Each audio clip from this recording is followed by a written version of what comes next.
The first time the lamb tried to eat my sweater, I thought it was just being a nuisance.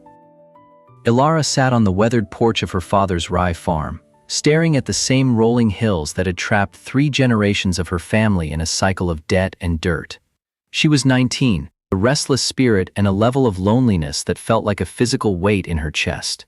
The lamb, a spindly thing she named Pip, had been orphaned during a freak spring frost. For 3 weeks, Elara had been his entire world.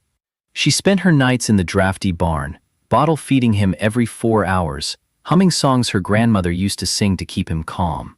The bond was visceral. Pip didn't just see her as a provider, but as his mother.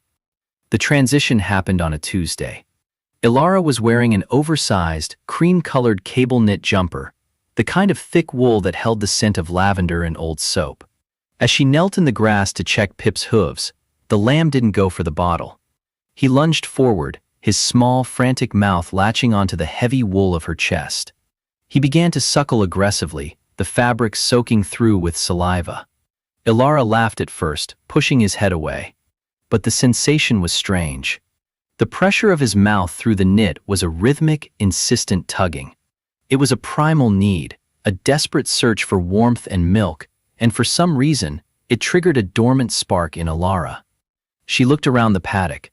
Her father was in the north pasture, and the nearest neighbor was 2 miles of brambles away. The silence of the farm was absolute.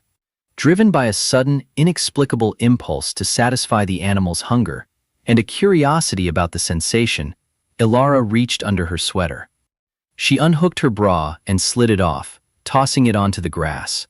She shifted the wool aside, exposing her breast to the cool air, and guided Pip's head inward. The moment the lamb's mouth closed over her skin, Elara gasped. It wasn't the gentle nursing of a child. It was the frantic, vacuum-like pull of a hungry animal. The sensation was intense, a sharp electric pull that radiated straight to her core. As Pip suckled, Elara leaned back against the fence post, closing her eyes. She thought of the boys in town, the clumsy, hurried attempts at intimacy she'd had over the last year. They had been selfish, their touch hurried and devoid of any real connection. No man had ever focused on her body with this kind of singular, absolute devotion. The lamb didn't want her for a trophy or a night's entertainment. He wanted her for survival. The irony of the pleasure hit her. The fact that a farm animal was providing a tactile satisfaction that her own species had failed to deliver. She felt a wave of heat wash over her, her breath hitching as the rhythmic suction intensified. For a few minutes, the boundaries between the human and the animal blurred into a simple, physical exchange of need and comfort. "Elara! Where the hell are you?" The shout of her father, Silas, broke the spell. Elara jumped, quickly pulling her sweater back into place and guiding Pip away. Silas approached, his face lined with the permanent grit of the fields. He was a hard man, but he looked at his daughter with a rare softness as he saw her flushed face and the contented lamb at her side. "He's growing fast," Silas noted, glancing at Pip. "Too fast to be a pet. He'll be in the main flock by next month." Elara looked down at Pip, who was blinking up at her with wide, trusting eyes.